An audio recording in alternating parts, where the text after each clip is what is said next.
Greetings, sunshines and sunnies. It is I, Queen J Lotus Pimp Sunkiss, coming at y'all right quick, right fast, maybe, with a past life reading for which one of your lovers slash admirers has been chasing slash pursuing you throughout lifetimes. So your past lifetimes up and throughout this lifetime. And we're going to do it in pick a card form. And without further ado, we're going to go ahead and get into the pick a card.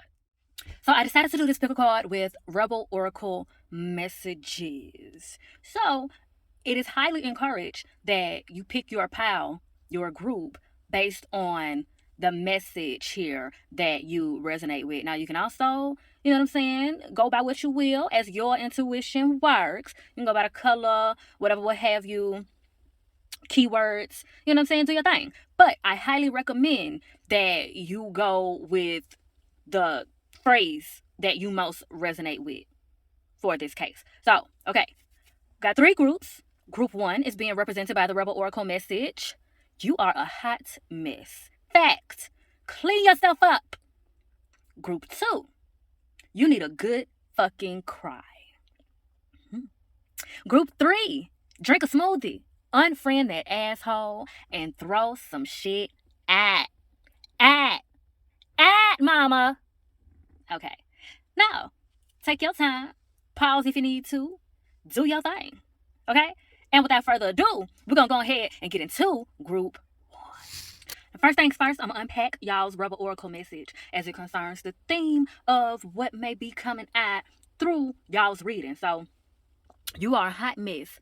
Fact. Clean yourself up. What this gives me is that whoever the person slash spirit is that is or has been pursuing you through different timelines and lifetimes throughout this one, they are and have been reflecting to you basically things that you need to clean up about yourself, things that you need to perhaps make peace with and restructure, reprioritize, redirect in your life. And also some things that you may need to face and make friends with. So this may be a part of yourself that you demonize, but you actually need to find out how to use for your own benefit. All right, group 1, so what we have here for the answer to the question as to the lover slash admirer that has been chasing slash pursuing you all through past lifetimes up and throughout this lifetime. Are you currently in any form of relationship and or association with them? We have the 3 of Swords here. It came out sideways. And this is indicating that no. So for some people, it's a straight up no, y'all are no longer in association with them. But given the fact that it is the 3 of Swords, this gives that y'all have had a relationship in this lifetime, be it romantic, friendship. I'm also picking up maybe some type of mentor-mentee type of relationship that had happened. I'm hearing for some, this mentee-mentor type of relationship may have turned predatorial or turned out to be predatorial or unsavoryly inappropriate in some type of way.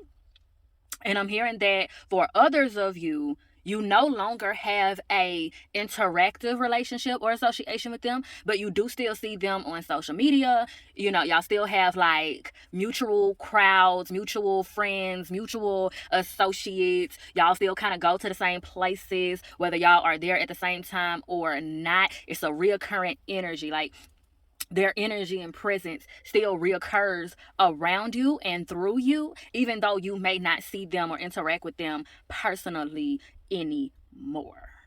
And for others of you, I am picking up that there is a longing on this person. Like, maybe you don't necessarily want them back the way that y'all's relationship was before. Like, you understand that that connection is dead, but you're longing for some form of closure, some type of answers, something of the sort. With that said, the overall general message that I'm getting here is that something that may have caused major issues in y'all relationship is communication. I'm also picking up real quick, right fast, that some of you have an off and on type of relationship, association, interaction with this person. 1 minute y'all hot, next minute you're cold. I'm literally starting to hear the Katy Perry song. You're hot, then you're cold. You're yes, then you're no. In and you're out. You're up, then you're down.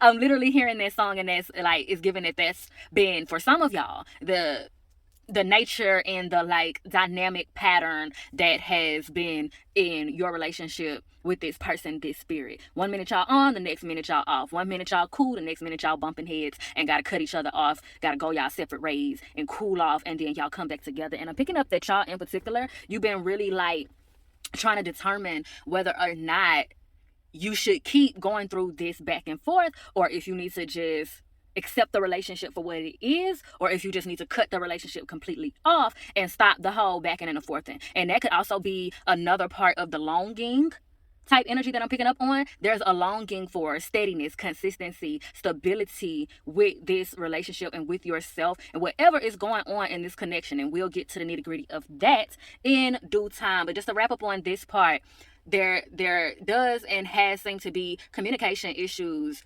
with this particular group and y'all's particular admirer. Now we're gonna go ahead and jump to the next question in card. And I did use the past life oracle cards for this one. And what I'm getting, and this is given that this may definitely apply for at least 90% of this group. This particular person / spirit has consistently gone about trauma bonding with you.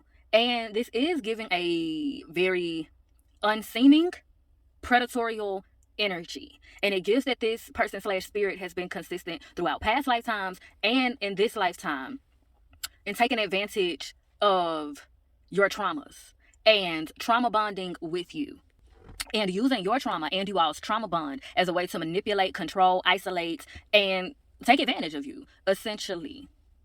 For many of you, this is bringing up parental issues. You may literally be an orphan, and or you were an orphan in past lives, and or you may not legally be an orphan, or you may have not been legally an orphan, meaning that you lived with your parents, your birth parents, and you were essentially raised by your birth parents, but maybe you were ostracized or a black sheep in your family, not really the favorite, one of the neglected kids of your parents, so it's given that, and it's given that that's something specifically, overall, yet in different ways as it applies to each person. Whoever this chasing lover, admirer is, their tactic of pursuit has consistently throughout past lifetimes and this one been to prey on your weaknesses and to prey on your trauma, to prey on your wounds. And it seems as though, at least for some of you, this person has gone about re-traumatizing you, if you will. It's like they've taken note of things that you've expressed to them and told you about, and then in the moment they're very compassionate and very understanding, and then when it's convenient for them, they do exactly the same thing to you, or something similar to the same thing to you as what you expressed that you've already experienced traumatically. So just for an example, you may have had conversations with this person telling them about an abusive relationship that you were in and the ways that that person abused you. And this person then turns around, after being so compassionate and understanding, turns around and abuses you in the same way or similar ways as what you described to them as your experience from other relationships that you had. And or that can apply to what I was saying about some of you all having parental issues. And let's just say, for instance, that some of you may have experienced being kicked out of the house, door slammed in your face, and you trying to get in, and your parent or whoever will not let you back in. They just leave you sitting on the side of the street, similar to how this little girl looks in this imagery. And so then eventually, whoever this chasing lover, chasing admirer is, after the fact that you've told them that, they've turned around and kicked you out of somewhere, locked the door in your face, and left you sitting outside looking and feeling crazy. I have to say that this seems intentional. Now, I can't yet tell if this is just a case of them having a poor understanding of what love languages actually are and what love actually is, or if they are really just mean and nasty and on a soul level have it out for you in a way where they are obsessed with you and love you so much that they hate you. And at least for some of you, it seems as though the part that makes them hate you is the fact that they can't control you and they can't keep you isolated to themselves and use you for what they want to use you for exclusively. And we'll unpack that with the next couple of questions and cards. Furthermore, to wrap up on this one, this is heavily tapping into what the Rebel Oracle message was given as it concerns something that this individual has been meant to reflect back to you that you may need to clean up. And for some of you, this could be that you may need to reevaluate yourself and make sure that you don't have any abusive or predatorial, and predatorial doesn't always mean like sexual or violent or anything of that nature. It's under the lines of taking advantage of someone or some things through someone for the advantage of yourself and at the expense of others / the other person who you may be manipulating or abusing. Now, I'm not saying that y'all are. I'm saying that it's something to reevaluate, because even if you're not that way to other people, you may be that way to yourself in some capacity, which may have you constantly attracting this individual. And you know, the backing and the forthing of it all that seems to be present for at least some of you here.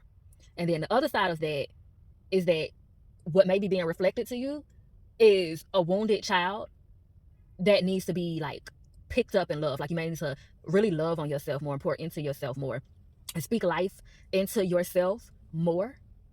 Because, for instance, you may speak very critical to yourself, and therefore you're attracting this person and perhaps other people who are hypercritical of you, and you can't figure out why. And it has to do with a way that you are treating yourself. And like I said, for some of you, it may have to do with a way that you are treating some other specific person that may deserve more from you and you just haven't realized it. Okay? But I don't want to ramble there too long, because this will be clarified more, like I said, once we get to the other questions and cards. And with that being said, we're going to go ahead and jump to the next question and card. Honey, what we got is the Knight of Cups in reverse. Now, this low-key high-key confirms to me that not only is this person's abuse and manipulation and vitriol quite intentional, but also it gives me that for the most part, at least for perhaps 85 to 90% of the individuals being referred to in this group, this person, this is who they are. They are vicious, and they are committed to being a dark cloud over your head. And that seems to be a consistent issue that has followed along with them throughout past lifetimes, throughout this lifetime, in your relationship with them, and in your life in general. This is someone who rains on your parade. I'm also picking up love bomber. So for many of you, this person may be a love bomber. They start out shedding you with love and consistency and date nights and gifts and all this, that, and the third, and then they find some reason to punish you. And this is where it comes in with that re-traumatizing you with a abandonment and or neglect wound, and they will abandon and or start to neglect you in a way that you've described to them that you've already experienced. And it is very intentional, because they have set out to convince you that everything bad that happens to you is your fault, that you deserve it, and that you don't deserve better. It is very intentional, and it is to hold you back.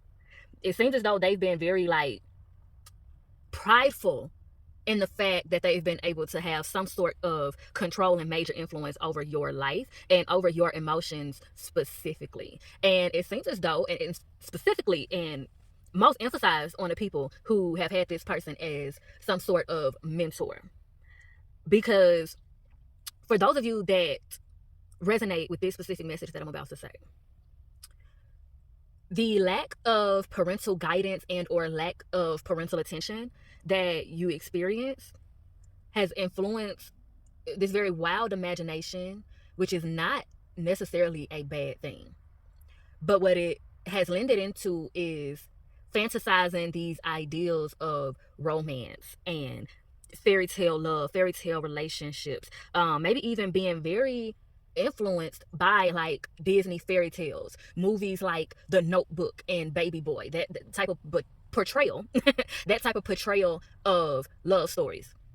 and it kind of seeping into your psyche that that's how like the story has to be, like no pain, no gain type shit. And this could even be a way that some of you, your parent has actually interacted with you. You may have had a parent that made you fight for their affection or made you jump through hoops for their affection, which is not right because they owe you that as your parent. You didn't ask to be here.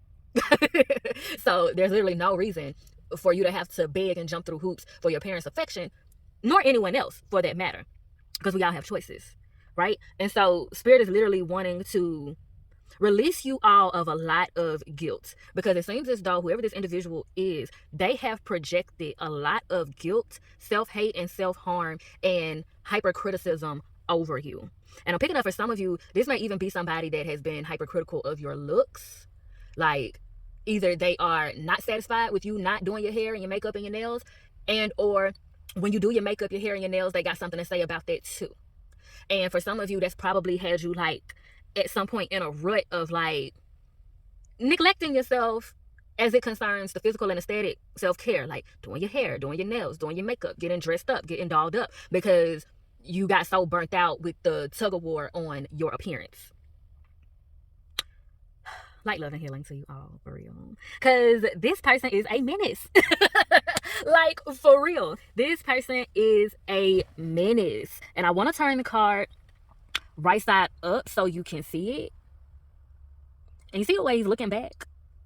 Like, it's giving, haha, got you, bitch.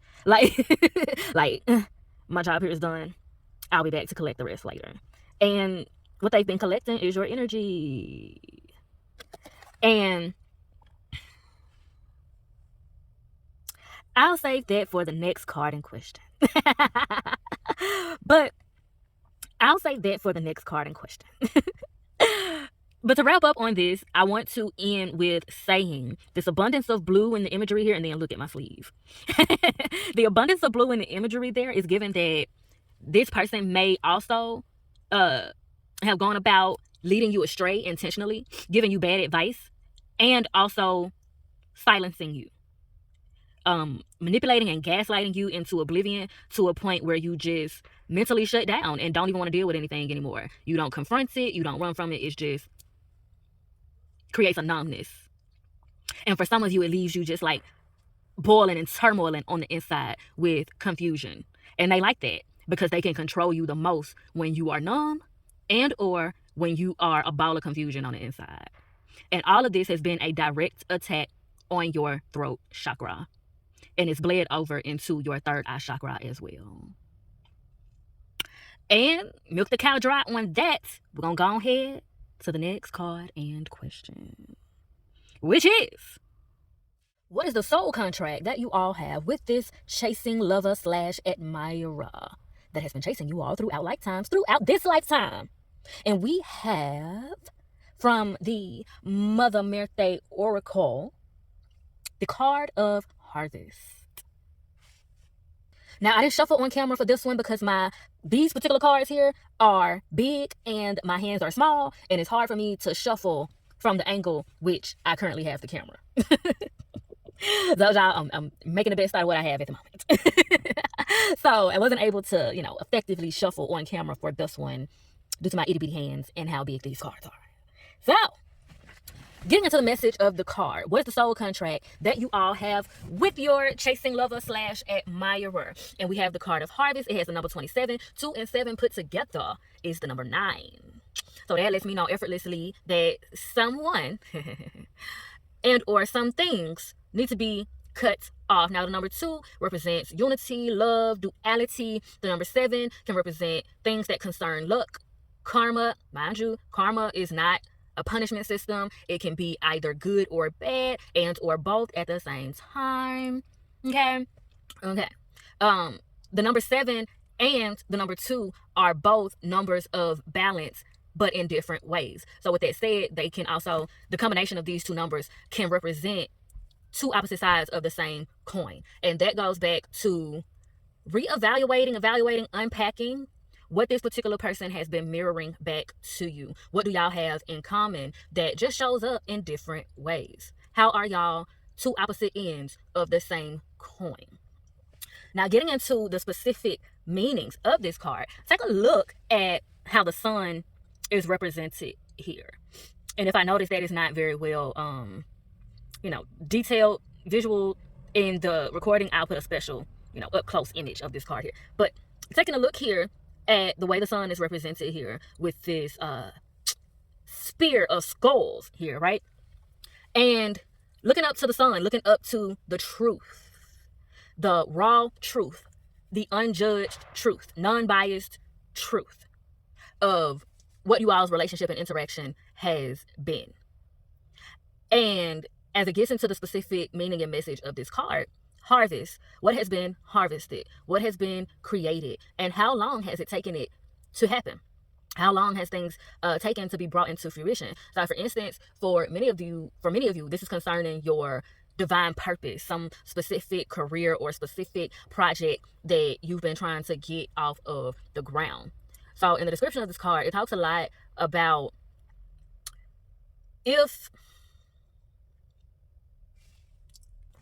literally comparing and contrasting the difference in your harvest when you are attached and interacting with this person, or when you were attached and interacting with this person, versus what you harvest, who and how you are when you are not attached or consumed or even, thinking about this person. Did you get more done when you were with them? Or did they mostly hold you back? Did you get more done without them? Or are they someone who has complemented what you bring to the table and help you evolve that? Now, based on the messages that came out through this reading, it seems as though the harvest ain't been too great. Now, there may be some, somewhat exceptions to the rule. Howsoever, based off what came out through this reading about the nature of this relationship and the nature of this person, if you feel like you were getting a lot of success and a lot of things done when you were attached to that person, it's going to be a need for you to reevaluate what type of energy you were thriving on back then. And in the description of this card, it has a phrase concerning and saying that you haven't reached your final realization. So for some of you, a stagnation or block that you may feel in your progress or in your creativity and your manifestation whenever you're not attached to them, or now that you aren't attached to them, it may have more to do with your soul elevating and evolving, meaning what once inspired and motivated you is no longer what inspires or motivates you, and or what you've been inspired and motivated by is not good for you, and it's time for you to cut that off and find new inspirations and new motivation. And it definitely may be easier said than done, because like I picked up on at the beginning of this reading, some of you do still have an attachment, some type of longing for this person, and it may be attached to that sense of codependency on this person, feeling like you got more done or you got more accomplished or you had more opportunities back then, and you may be giving the connection and the person more credit than it is actually worth. And you need to redirect your attention back to your own worth and understand that it is you and what you do and who you are that attracted those opportunities, not the other person. And it's you and who you are and what you do that will continue to attract more opportunities if you allow yourself to tap into the new versions of yourself, the more evolved versions of yourself, and really get the most out of yourself, even better than these certain parasitic individuals have been getting out of you. And along the lines of those of you who may find that you've been giving the connection and or the person too much credit, it may occur to you in that reevaluation that that person may have been steady throwing you curveballs and steady, like came up earlier, steady putting you through unnecessary obstacles and hoops and loops to jump through. And perhaps you interpreted that as, oh, this is making me better. This just made me better. This is, they were just trying to help me and build up my stamina and my sense of drive. When in actuality, no, they were torturing you. They were tormenting you. They were abusing and manipulating you. But you, being who you are, took those opportunities and used it to challenge yourself, to push yourself, to keep going harder, to keep learning more. But you may have been making all the right moves in all the wrong places with the wrong person.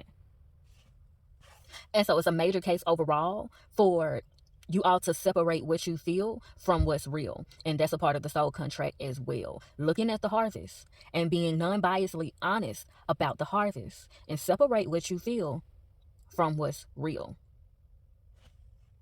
And whereas many of you may find that you've been trying to heal some part of your inner child vicariously through this person, and this person being a personified representation of that part of your wounded inner child, that energy needs to be directed to you internally, directly to your inner child. So a way to free yourself from this connection, y'all literally gonna have to do some earth star chakra work, which will also come with shadow and inner child work. And once this is posted, after this is posted, I'm going to post some more things specifically to help each group close out or fulfill whatever the soul contract turns out to be for each group. So I'm going to be posting some more stuff to help clarify and give some guidance and some activities and things that y'all can do to make peace with the soul contract that comes along with this person, with this spirit, with this individual. Okay. And with all that being said, child, if I do say so myself, honey, I have milked this cow dry.